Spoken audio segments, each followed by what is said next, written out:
Chapter 1. The Forgotten Birthday. John Rosemont stared at the glowing digits on his phone screen.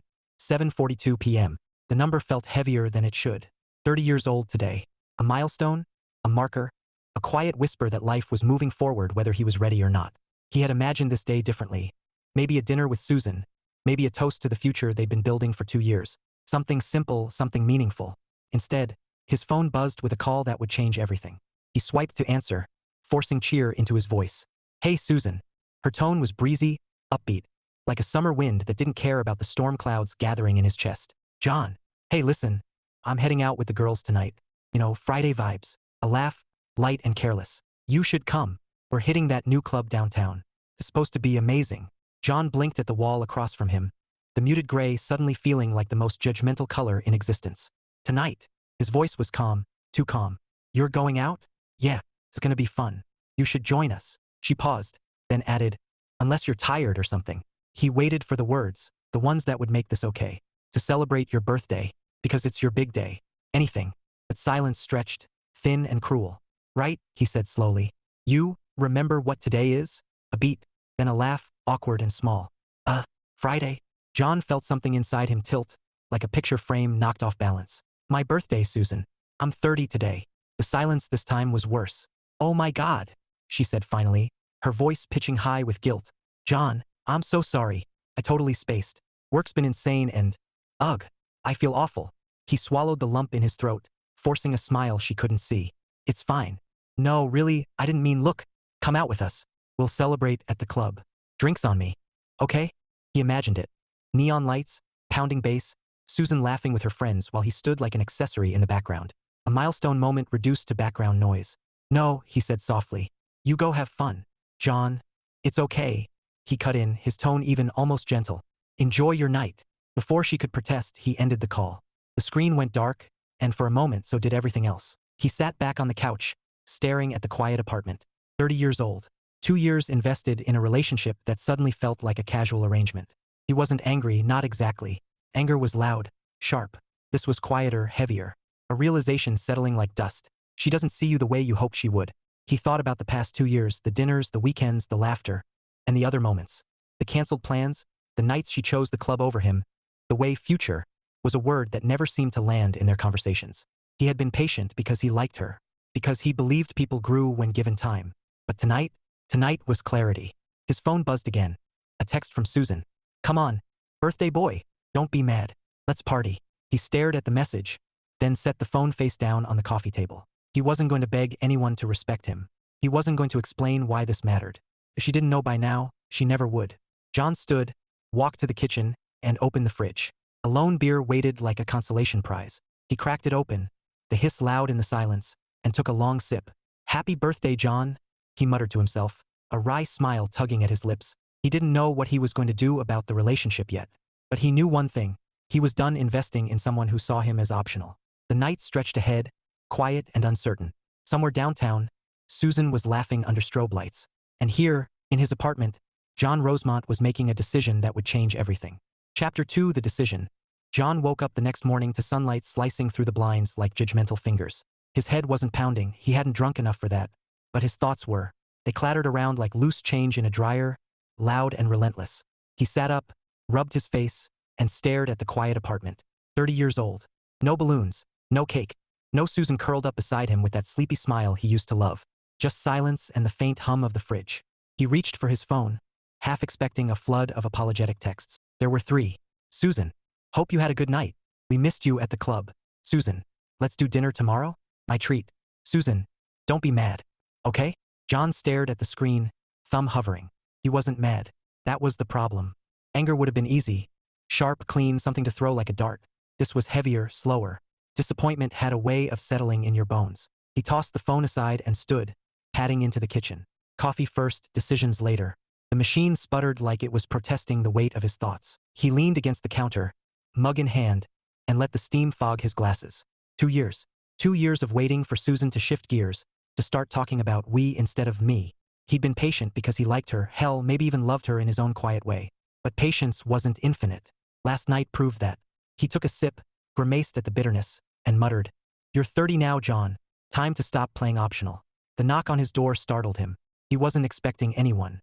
He opened it to find Mark, his best friend, grinning like a man who'd just won the lottery or lost his mind. "Happy birthday, old man." Mark shoved a box into John's hands. It was wrapped in paper so loud it could wake the dead. "Please tell me that's not a cat," John said. Mark snorted. "A cat? No, it's better." He pushed past John into the apartment like he owned the place. "Open it."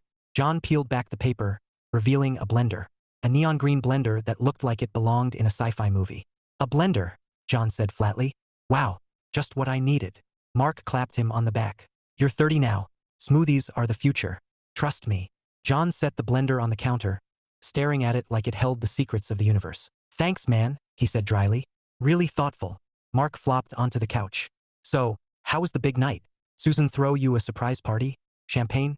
Fireworks?" John gave him a look that could curdle milk. "She went clubbing." Mark blinked. "On your birthday?" "Yep. Did you go?" "Nope." Mark whistled low. "Ouch. That's wow. So what now?" John sank into the armchair opposite him, coffee in hand. "I don't know. I've been patient, Mark. 2 years. I kept thinking she'd start taking us seriously. But last night, she didn't even remember." Mark leaned forward, elbows on knees. "Sounds like you've got your answer." John stared at the floor, the words heavy but inevitable. "Yeah, I think I do." The rest of the morning was a blur of half-hearted chores and Mark's relentless commentary about embracing single life. John listened, nodded, even laughed once or twice. But inside, the decision was crystallizing. He wasn't going to beg for respect. He wasn't going to explain why birthdays mattered or why being a priority wasn't optional. If Susan didn't know by now, she never would. By noon, he had a plan, or at least the start of one. He'd talk to her. Calm, clear, no drama.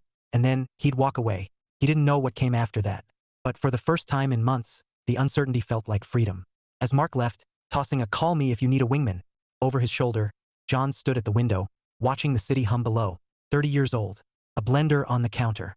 And a decision that felt like the first real step toward something better. He didn't know what that better looked like yet, but he was ready to find out. Chapter 3, The Birthday Surprise. John wasn't expecting much from the day after his birthday. Maybe a quiet evening. Maybe a text from Susan that would make him roll his eyes. What he wasn't expecting was Mark barging into his apartment at 6 o'clock, grinning like a man who just invented happiness. "Put on pants," Mark announced, tossing a shirt at him. "We're going out." John caught the shirt midair. "I have pants on." "Good. Then shoes. Let's go." "Where?" John asked, suspicion curling in his voice. Mark smirked. "Dinner. Drinks. Friends. You know, the stuff normal people do when they turn 30. John narrowed his eyes. "You plan something?" "Me? No." Mark's grin widened. "Okay, yes, but don't freak out. It's low-key." Low-key turned out to be a cozy Italian restaurant downtown, the kind with warm lighting and tables too close together for personal space. As they walked in, John froze. A chorus of voices shouted, "Surprise!" He blinked at the cluster of familiar faces. College friends, co-workers, even his neighbor who once borrowed his Wi-Fi password and never gave it back. Balloons bobbed above the table, and a cake sat in the center like a smug centerpiece. "Mark," John muttered. "Define low-key." Mark clapped him on the back. "This is low-key. Trust me, I've done worse." John laughed despite himself.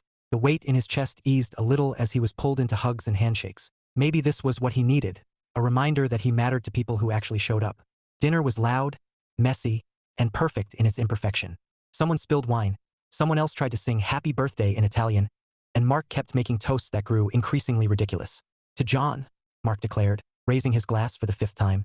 "The man who still thinks cargo shorts are acceptable." John groaned. "I wore those once. Twice," Mark shot back.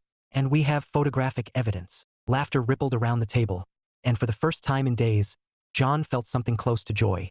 He was mid-bite of tiramisu when a voice cut through the chatter, warm, clear, and laced with humor. "Is this the famous John Rosemont?" He looked up and froze. She stood at the end of the table, balancing a glass of wine like it was an accessory. Tall, with chestnut hair pulled into a loose bun and eyes that sparkled like they knew secrets. Her smile was easy, confident, the kind that made you want to earn another one. Mark jumped up like a man springing a trap. "John, meet Emily." "Emily, John." "Emily's a friend of Claire's. She just moved back to the city." Emily extended a hand, her grin playful.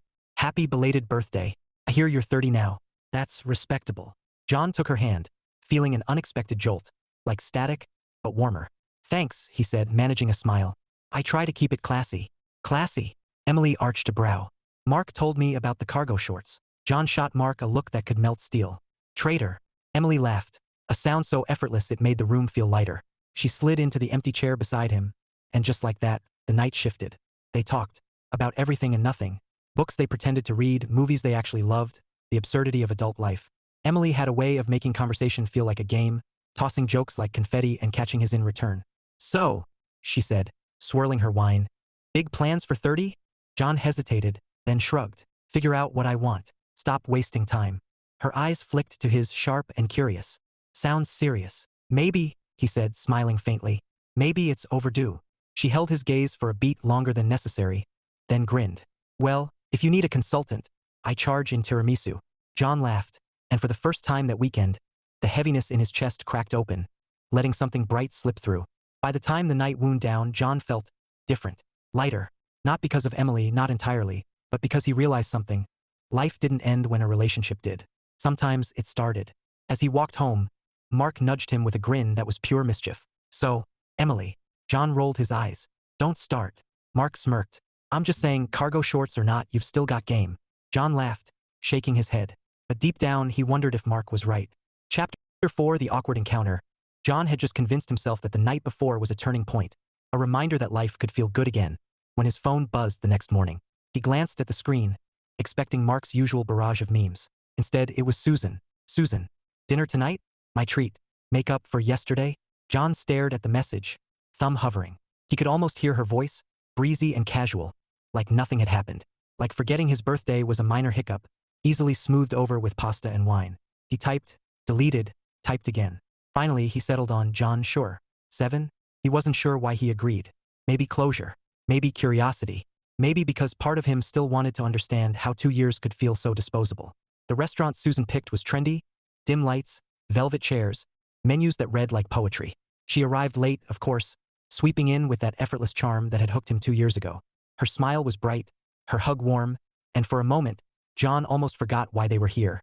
"Happy birthday," she said, sliding into the seat across from him. "I owe you a big apology." John nodded, calm but distant. "You do."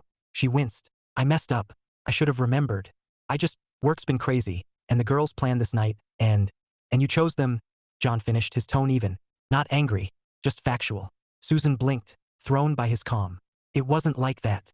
"It was exactly like that," he said softly. "And that's okay. You're allowed to choose what matters to you. But I'm allowed to decide what matters to me." Her lips parted, but no words came. For once, Susan Fields, the woman who could talk her way out of anything, was silent. John leaned back, the weight in his chest lifting with every word. "I've been patient, Susan. 2 years. I kept hoping we'd start talking about the future. But last night told me everything I needed to know." She swallowed hard. "So, what are you saying?" "I'm saying I'm done waiting," he said simply. "I want more than this." The silence stretched, thick and awkward. Finally, Susan nodded, eyes glossy but resigned. "I guess I can't give you that." John smiled faintly, sad but certain. "Then we shouldn't keep pretending." They parted with a hug that felt like a handshake, polite, distant, final. As John stepped out into the cool night air, he felt something unexpected. Relief. Not joy, not triumph. Just a quiet sense of rightness. He was halfway down the block when a voice called out, bright and familiar. "John." He turned, and there she was, Emily, standing outside a bookstore, a paper bag tucked under her arm, her smile lighting up the street like a secret. "Well, if it isn't the birthday boy," she teased, walking toward him. "What are the odds?" John laughed, the tension in his shoulders easing. Small city, big coincidences. Emily tilted her head, eyes sharp with curiosity. "You look lighter. Did you finally buy those cargo shorts Mark keeps talking about?" John grinned. "Not yet, but I did make a decision." "Oh." She fell into step beside him, her tone playful but probing. "Life-altering or just pizza-related?" "Life-altering," he said, smiling at her. "And maybe pizza-related." She laughed, and the sound felt like oxygen. "Well, if you need someone to celebrate your newfound wisdom, I happen to know a place with the best tiramisu in town." John glanced at her, something warm flickering in his chest. "Consulting fee still applies?" "Always," she said, eyes dancing. "But for you, I'll throw in a discount." As they walked toward the glow of the city, John realized something. Endings weren't always tragic. Sometimes they were the first step toward something better, something unexpected, something that made you laugh when you least expected it. And maybe, just maybe, that something was walking beside him. Chapter 5: The Fallout. John had expected silence after last night's conversation with Susan. A clean break, no drama. He should have known better. By noon, his phone was buzzing like a mosquito on caffeine. "Susan, can we talk? Please." "Susan, I didn't mean to hurt you." "Susan, I'll make it up to you." Big dinner. Fancy place. Just us. John stared at the messages, thumb hovering over delete. He wasn't angry anymore, just tired. Tired of trying to explain why being a priority wasn't optional. Tired of hoping for something that wasn't coming. He set the phone down and turned back to his laptop, determined to ignore the digital pleading. But then came the knock. He opened the door to find Susan standing there, dressed like an apology. Soft sweater, jeans, hair pulled back in that effortless way that used to undo him. She held a paper bag like it was a peace treaty. Truce? She asked, forcing a smile. I brought cannoli. John blinked. Cannoli? You love cannoli, she said, stepping inside before he could protest. And I love you. The words hung in the air like smoke, thick, choking, impossible to ignore. John closed the door slowly, leaning against it. Susan. She set the bag on the counter, turning to face him with eyes that were suddenly glossy. I messed up. I know I did. But I don't want to lose you over one stupid night. One stupid night? John repeated, his voice calm but edged. Susan, it wasn't just last night. It's been 2 years of me waiting for you to take us seriously. I do take us seriously, she insisted, stepping closer. I like going out with my friends. That doesn't mean I don't care about you. John shook his head, a sad smile tugging at his lips. It means your priorities are different, and that's okay. But I can't keep pretending I'm fine with being second place. Her breath hitched. So that's it? You're just done. He met her gaze, steady and certain. Yeah, I'm done. The silence that followed was heavy, broken only by the hum of the fridge and the faint sound of traffic outside. Susan's shoulders sagged, her eyes shimmering with something between anger and heartbreak. I thought you were patient, she whispered. I was, John said softly. But patience isn't the same as settling.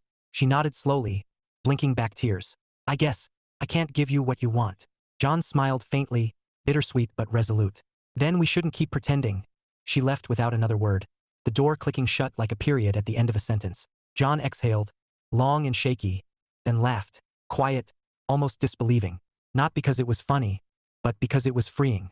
He turned back to the counter, eyeing the cannoli. Well, he muttered, at least there's dessert. Later that evening, John found himself at the same bookstore where he'd run into Emily the night before. He wasn't sure why. Maybe because the place smelled like paper and possibility. Maybe because he needed a distraction that didn't involve neon lights or apologies. He was flipping through a novel he'd pretend to finish when a voice chimed behind him, warm and teasing. Twice in 2 days? Either you're stalking me or you really like overpriced coffee. John turned, grinning despite himself. Emily. She smiled, eyes dancing. You look lighter. Did you finally buy those cargo shorts? John laughed. Not yet, but I did make a decision. Oh, she tilted her head, curious. Life-altering or just cannoli-related? Both, he said, smiling.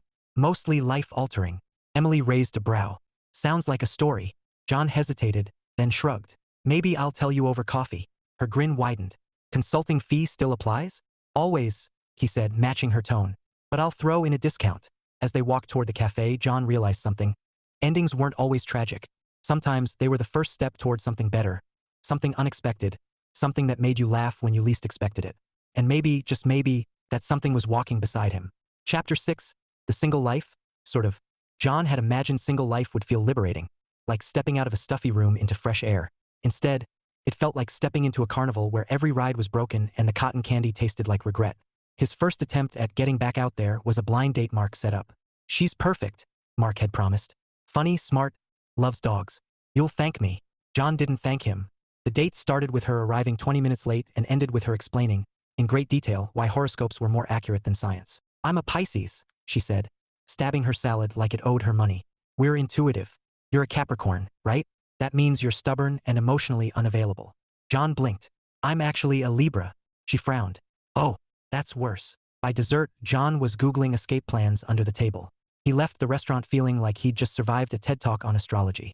The next week, he tried the gym. Not for dating, just for distraction. But fate had other plans. He was mid-bench press when a guy next to him said, Bro, you're doing that wrong. You'll wreck your shoulders. John looked up, sweat dripping, dignity evaporating. Thanks, he muttered, adjusting his grip. Also, the guy added, your shirt's inside out. John glanced down. It was perfect. He left the gym vowing never to return without a personal trainer or a paper bag over his head. Through all this, Emily kept popping up like a well-timed punchline. At the coffee shop where he went to work on his laptop, she appeared with a stack of books and a grin. Still pretending to read? She teased. At the farmer's market, she caught him debating between 2 brands of olive oil. Big decisions, she said, eyes sparkling. Need a consultant? Every encounter felt easy, like slipping into a conversation he'd been having his whole life. She was funny without trying, sharp without being cruel, and somehow managed to make him forget the awkward blind dates and inside-out shirts. One afternoon, they ended up sharing a table at the cafe when the place was packed. Emily ordered a cappuccino, John a black coffee, and before he knew it, they were knee-deep in a debate about pineapple on pizza. "It's a crime," John declared. "It's art," Emily countered, eyes dancing. "Sweet and savory. A masterpiece." "Masterpiece." John laughed. "That's a strong word for fruit on dough." Emily leaned in, mock serious. "You're 30 now, John. Time to expand your horizons." He grinned, shaking his head. "I'll stick to pepperoni." "Coward," she said, smiling. As the afternoon sun spilled through the windows, John realized something. He wasn't just enjoying her company. He was looking forward to it. And that scared him a little, because the last thing he wanted was a rebound. But Emily didn't feel like a rebound. She felt like possibility. And for the first time in weeks, possibility didn't feel terrifying. Felt good. That night, as he walked home with a bag of groceries and a smile he couldn't quite explain, John thought about the past few weeks. The breakup, the bad dates, the awkward gym moments, and laughed. Life was messy, unpredictable, and occasionally humiliating. But maybe that was the point. Maybe the best things happened when you stopped trying to control the ride and just let go. Chapter 7. The Unexpected Connection. John had been telling himself for weeks that Emily was just a friend. A witty, charming, slightly dangerous friend who made him laugh when he least expected it. But when she texted him on a Thursday afternoon, the illusion cracked. "Emily, cooking experiment tonight. Need a brave volunteer. You in?" John stared at the message, grinning despite himself. Brave volunteer? That sounded like a challenge. "John, define experiment." "Emily, lasagna. Or something that vaguely resembles it." "John, I'm in. But if I die, tell Mark he owes me $20. Emily's apartment was warm and cluttered in the best way. Books stacked like architectural features. A record player humming softly in the corner. She greeted him with a grin and an apron that read "Kiss the cook" or "Bring wine." "You brought wine, right?" she teased. John held up a bottle like a trophy. "Red. The universal antidote." "Perfect," she said, taking it from him. "You'll need it." The lasagna experiment was less culinary masterpiece and more controlled chaos. Emily chopped vegetables like she was auditioning for a cooking show, while John tried to follow her instructions without setting anything on fire. "Layer the noodles," she said, tossing him a box. John frowned at the pan. "Which way?" Emily laughed. "Horizontally, not diagonally. This isn't abstract art." "Could have fooled me," he muttered, arranging noodles like puzzle pieces. By the time they pulled the dish from the oven, it looked edible. Mostly. Emily raised her glass in a mock toast. "To bravery," she declared. "To survival," John countered. They ate on the couch, laughing through every bite. The lasagna was slightly burnt, the wine slightly cheap, but the conversation flowed like something rare and easy. After dinner, Emily suggested karaoke. "Because nothing says Thursday night like public humiliation," she said, eyes sparkling. John groaned. "I don't sing." "Perfect," she said, grabbing her coat. "Neither do I." The karaoke bar was a neon fever dream. Sticky floors, flashing lights, and a crowd that looked like they'd lost bets to be there. Emily signed them up for a duet without asking. "What are we singing?" John asked, dread curling in his stomach. "Don't Go Breaking My Heart," she said, grinning. "Classic." John stared. "You're evil. Admit it," she teased. "You love it." He didn't. But when the music started and Emily belted out the first line with zero shame, something in him cracked. He sang. Badly. Off-key. And when Emily laughed so hard she nearly dropped the mic, John laughed too. Loud. Unguarded. Free. Later, walking home under a sky littered with stars, John felt something he hadn't felt in months. Possibility. Not the heavy, intimidating kind. The light kind, the kind that made you want to keep walking just to see where the road led. Emily nudged him with her shoulder. "You were terrible. You were worse," he said, grinning. "True," she admitted, smiling. "But we were terrible together." John laughed, and for a moment the world felt simple. Messy, yes. Unpredictable, absolutely. But simple in the way that mattered. As he watched Emily disappear into her building, John realized something. He wasn't afraid anymore. Not of endings, not of beginnings. And maybe, just maybe, he was ready for whatever came next. Chapter 8, The Turning Point. John was halfway through his Saturday coffee when his phone lit up with a name he hadn't seen in days. Susan. He stared at the screen, debating whether to answer. Curiosity won. "John," she said the moment he picked up, her voice breathless, urgent. "I need to see you. Tonight." He frowned. "Susan. Please," she cut in. "Just hear me out. One last chance." John hesitated. He'd already closed that door, locked it, and thrown away the key. But something in her tone, desperate, almost frantic, made him pause. "Fine," he said finally. "Where?" The restaurant Susan chose was the kind that screamed grand gesture. White tablecloths, candles flickering like tiny promises, a pianist in the corner playing something soft and romantic. John walked in feeling like he'd stepped into a movie he didn't audition for. Susan was already there, dressed like a headline. Sleek black dress, hair cascading in waves, eyes shimmering with determination. She stood as he approached, her smile bright but brittle. "John," she said, reaching for his hand. "You look good." He nodded, sliding into the chair opposite her. "You wanted to talk." She exhaled, shaky. "I messed up. I know I did. But I love you. And I'm ready now. Ready to be serious. Ready to give you what you want." John stared at her, the words heavy but hollow. 2 years of waiting. And now, she was ready? After everything? "Why now?" he asked quietly. Her eyes flickered. "Because I realized what I stand to lose." John leaned back, the weight of clarity settling in his chest. "Susan, I wanted this for 2 years. I gave you time, space, patience. But last week told me everything I needed to know." Her lips trembled. "So that's it? You're choosing to throw us away?" "No," he said softly. "I'm choosing not to throw myself away." The silence stretched, thick and suffocating. Susan blinked back tears, her voice breaking. "Is there someone else?" John hesitated. Emily's laugh flashed in his mind, bright and unguarded. Her voice teasing him about pineapple on pizza. Her smile under neon lights at karaoke. He swallowed hard. "There's someone," he admitted. "But even if there wasn't, this would still be over." Susan nodded slowly, her shoulders sagging like a deflated balloon. "I guess I was too late." John smiled faintly, sad but certain. "Yeah, you were." He left the restaurant feeling lighter, like he'd finally set down a weight he'd been carrying for years. The night air was cool, crisp, full of possibility. He pulled out his phone and typed a message before he could overthink it. "John, you free? I owe you tiramisu." The reply came almost instantly. "Emily, consulting fee still applies, but I'll waive the late-night surcharge." John grinned, hailing a cab. For the first time in weeks, the road ahead didn't feel uncertain. Felt exciting. Emily was waiting at the cafe, hair pulled into a messy bun, a book open in front of her. She looked up as he walked in, her smile easy, warm, the kind that made everything else fade. "You look like a man who just made a big decision," she said, closing the book. "I did," John said, sliding into the seat across from her. "And I feel like celebrating." Emily raised a brow. "Celebrating what?" "Freedom," he said, grinning. "And maybe possibility." Her eyes danced. "Sounds expensive." "Worth every penny," he said. As they shared dessert and laughter under the soft glow of cafe lights, John realized something. Endings weren't failures. They were openings, doors to rooms you didn't know existed. And sometimes those rooms had tiramisu. Chapter 9, The Confession. John had rehearsed the words a dozen times in his head. In the shower, on the subway, while pretending to read emails he wasn't actually reading. Every version sounded good, until he imagined saying them out loud. Then they turned into alphabet soup. He wasn't nervous because he didn't know what he wanted. He was nervous because he did.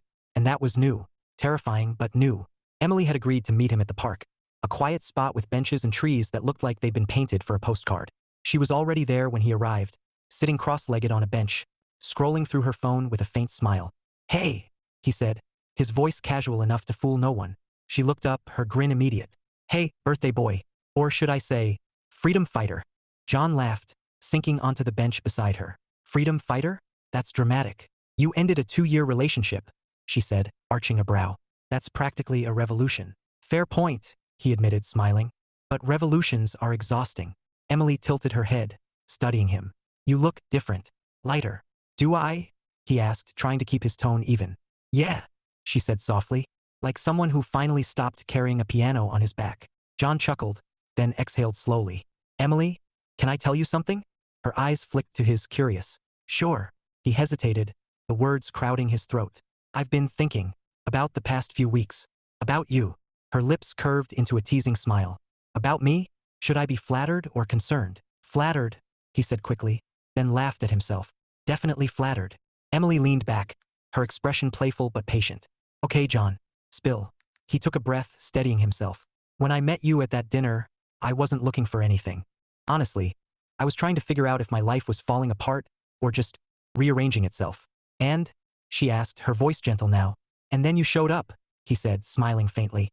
"With your sarcastic comments and your tiramisu bribes and your karaoke crimes." Emily laughed, the sound warm and bright. "Crimes? Harsh. Felonies," he teased, then sobered. "You made things feel easy, fun.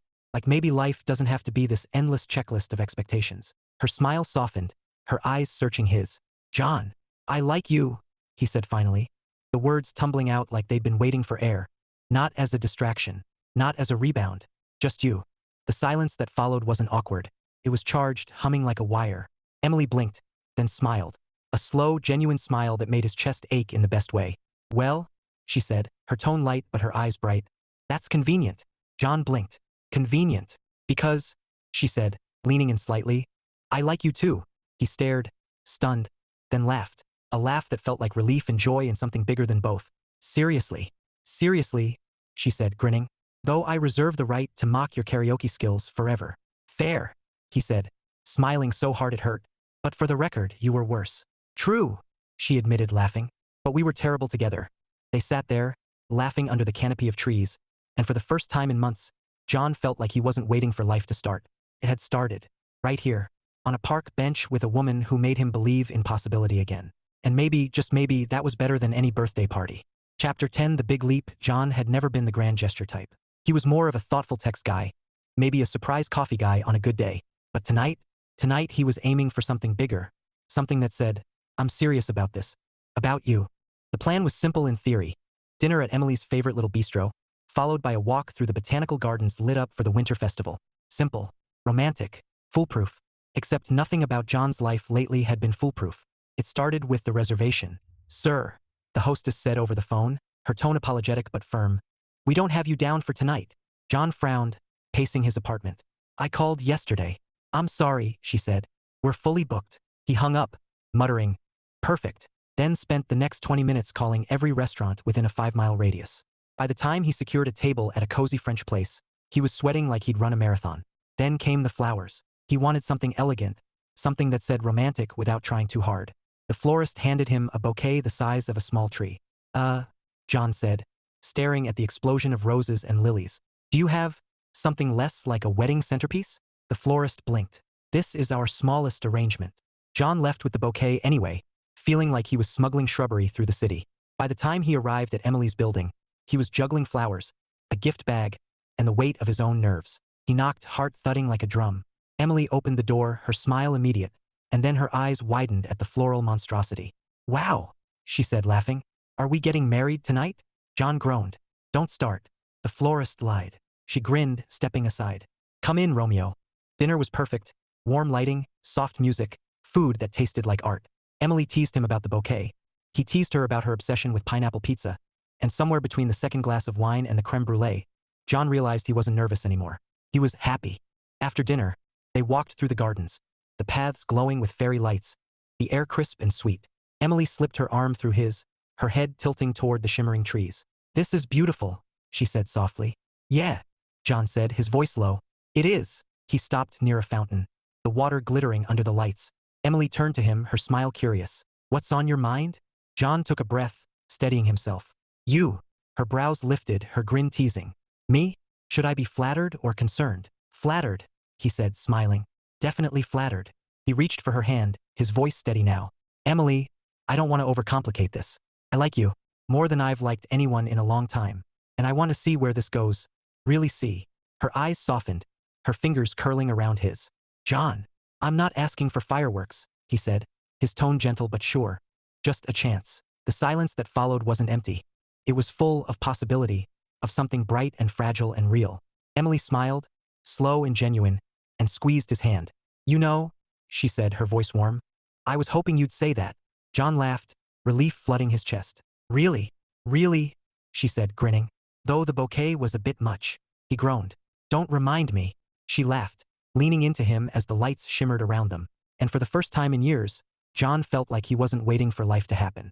It was happening right here, under a canopy of stars and fairy lights, with a woman who made him believe in beginnings again. Chapter 11 The new chapter. John had expected the first few weeks with Emily to feel complicated, awkward, maybe even fragile. Instead, they felt easy. Not perfect, nothing worth having ever was, but easy in the way that mattered. They fell into a rhythm without trying. Coffee on lazy Sundays. Texts that turned into long conversations about everything from childhood cartoons to existential dread. Walks through the park where Emily insisted on feeding ducks despite John's firm belief that ducks were secretly plotting world domination. You're paranoid, she teased one afternoon, tossing breadcrumbs into the pond. I'm cautious, he countered. Those beady eyes? Pure villain energy. Emily laughed, the sound bright and unguarded. You're ridiculous, and you love it. he said, grinning. She didn't deny it. One evening, they decided to cook together again, because apparently neither of them learned from the lasagna incident. This time, it was stir-fry. Simple. Foolproof. Except John misread the recipe and dumped an entire tablespoon of chili flakes into the pan. Emily took one bite and coughed like she'd swallowed fire. John, she wheezed, eyes watering. Are you trying to kill me? He winced. In my defense, the font was tiny. She grabbed her water, laughing through the burn. You're never allowed near spices again. Noted, he said, grinning sheepishly. Next time, I'll stick to boiling pasta. Next time, she said, smiling. We're ordering takeout. It wasn't all jokes and kitchen disasters. There were quiet moments too, the kind that snuck up on him when he least expected it. Like the night they sat on her couch, legs tangled, watching a movie neither of them cared about. Emily fell asleep halfway through, her head resting on his shoulder, and John just stayed there, listening to her breathe, feeling the weight of something real settle in his chest. For the first time in years, he wasn't thinking about what was missing. He was thinking about what he had, and how much he wanted to keep it. Later, walking home under a sky streaked with city lights, John thought about how far he'd come. From the man who spent his 30th birthday alone, wondering if he was asking for too much, to the man who realized asking for what you need isn't selfish. It's necessary. And maybe, just maybe, he was finally getting it right.